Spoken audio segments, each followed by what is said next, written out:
Mr. Harley, as a German, would you please explain to me this letter? Why Germany is doing the same as Italy, trying to perform what UK and US has taken so far from procedures, moving forward to the extent that they are ready to damage the economy and the lives of Germans, although they are kind of not powerful likewise UK and US? Well, it's interesting to note that Zelensky would not meet with Franz-Walter Steinmeier, although Steinmeier seems to be in line with the NATO policy.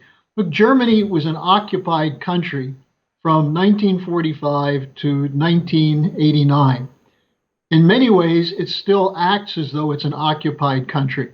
Germany is being badly damaged by the sanctions policy. The head of Bosch, one of the leading auto component producers in the world, said that if Germany goes along with NATO and cuts off Russian gas, then the auto industry will collapse in Germany. The auto industry is about 25% of German workforce. So I think the problem with Germany is that the Germans no longer think about their national interests, while we're seeing many other countries around the world defending their national interests against the pressure of NATO and the US. For example, India. The US had a full court press on India this weekend to force the Indians to break with Russia. And Prime Minister Modi refused to do it. The same thing with Kenya. Kenya was asked to let Zelensky address the parliament, and they said, no, we have no reason to do it. We want peace. We don't want to take a side in this. Much of the world did not vote for the new sanctions against Russia. More nations either abstained or voted against it than voted for it.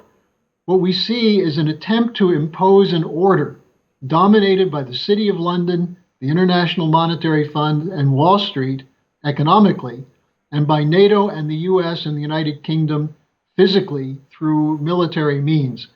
I don't think this is going to last. I think that there's going to be a break in the West, especially as the economy is hit harder.